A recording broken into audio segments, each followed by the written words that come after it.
studying the book of the Hebrews. It's one of the most deepest, richest books of the Bible. I tell you, it's a book that really will, if God permits and we just get down into this, I believe we'll find golden nuggets till we'll just shout the praises of God. Amen. Maintenant, nous étudions l'Épître aux Hébreux. Cela a été, c'est l'un des livres les plus profonds, les plus riches de la Bible. Je vous assure que c'est un livre qui va vraiment, si Dieu le permet et que nous nous y mettons à fond, je crois que nous allons y trouver des pépites d'or qui nous feront continuellement pousser vers Dieu des cris de louange. And now,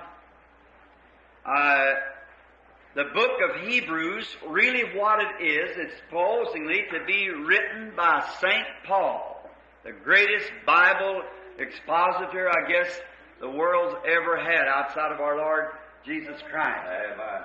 Et maintenant, l'Épître aux Hébreux, en fait, ce que c'est, on pense qu'elle a été écrite par Saint Paul, qui est sans doute le plus grand commentateur de la Bible que le monde ait jamais connu, après notre Seigneur Jésus-Christ. And Paul was now Paul was a real Bible teacher. That is the Old Testament. That's the only book was written then called Bible.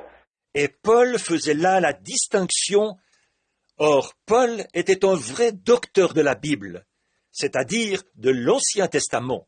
À ce moment-là, c'était le seul livre écrit appelé la Bible. And he was trying to show to the Hebrews, separating the Old Testament and showing the Old Testament being a shadow or a type of the New. Et il essayait là de montrer aux Hébreux, il faisait la distinction. L'Ancien Testament, il montrait que l'Ancien Testament est une ombre ou un type du Nouveau. Right there, we could strike a home line and stay 3 months right there on that one thought right there. To go right back, if we could turn in our Bibles now, of course we're on Hebrews, the 1st chapter, but if we turn to Revelations, the 12th chapter, you'd see it perfectly again, how the shadows. Précisément là, on pourrait exploiter un filon, développer cette pensée pendant 3 mois, rien que cette pensée-là. Pour revoir cela, si nous prenions dans nos Bibles maintenant, évidemment, nous en sommes à Hébreux chapitre 1.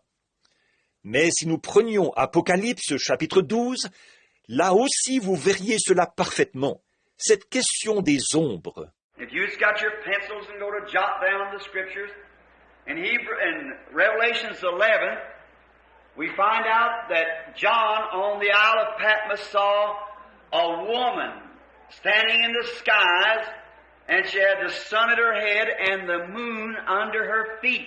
Si, pour vous qui avez vos crayons et qui allez noter les références bibliques, dans Apocalypse 11, nous voyons que Jean, dans l'île de Patmos, a vu une femme debout dans les cieux. Elle avait le soleil à sa tête et la lune sous ses pieds. And the woman was in travail with a child to be born. She brought forth a man-child. The red dragon stood to devour the child as soon as it was born. Et cette femme était en travail. Son enfant devait naître. Elle a enfanté un fils mâle. Le dragon rouge se tenait là, afin de dévorer l'enfant lorsqu'elle l'aurait enfanté. And the child was caught up into heaven, and the woman fled into the wilderness where she was nourished for time and a half time, or a dividing of time. Et l'enfant a été enlevé au ciel, et la femme s'est enfuie dans le désert, où elle a été nourrie pendant un temps, du temps et une moitié de temps, ou la moitié d'un temps. Now, the woman represented the church, and the child that she brought forth was Christ. The moon under her feet was the law. The sun at her head was grace. 12 stars in her crown was the 12 apostles. Or, la femme représentait l'Église, et l'enfant qu'elle a enfanté était Christ. La lune sous ses pieds était la loi. Le soleil à sa tête était la grâce. Les 12 étoiles de sa couronne étaient les 12 apôtres. And there's where at what the 12 apostles was the glory or the crowning of the New Testament. See? For no other foundations can be laid than that which is already laid. Amen. See? Amen. Et c'est là à quoi les 12 apôtres étaient la gloire ou le couronnement du Nouveau Testament. Voyez? Car aucun autre fondement ne peut être posé que celui qui a déjà été posé. Voyez? The foundations, the New Testament, the apostles, the doctrine of the apostles and so forth is the founding crown of the New Testament.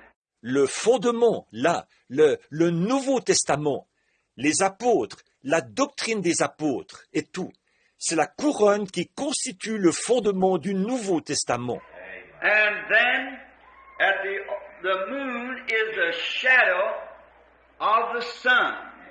The sun just reflects its light when it's behind the earth, and the moon gives light to walk by at night. Et alors, la lune est une ombre du soleil. Le soleil reflète sa lumière lorsqu'il est derrière la terre. Alors la lune donne de la lumière qui permet de marcher pendant la nuit. And what a beautiful picture we have here. Another beautiful picture. The sun represents Christ. The moon represents the church. They're just like husband and wife. Quelle belle image nous avons ici. Une autre belle image. Le soleil représente Christ. La lune représente l'Église. Ils sont vraiment comme mari et femme. And in the absence of Christ, the church reflects the minor light, the gospel, and it's a light to walk in until the sun rises again. Amen. Then the church and the sun, the moon and the sun blends together. Et en l'absence de Christ, l'Église reflète la lumière secondaire, l'Évangile. Et c'est la lumière dans laquelle marcher jusqu'à ce que le Fils se lève de nouveau. Alors l'Église et le Fils, la lune et le soleil se fondent l'un dans l'autre. See, the moon is a part of the sun. And the church is a part of Christ. And while the absence of Christ, the church reflects His light. Voyez, la lune est une partie du soleil, et l'Église est une partie de Christ.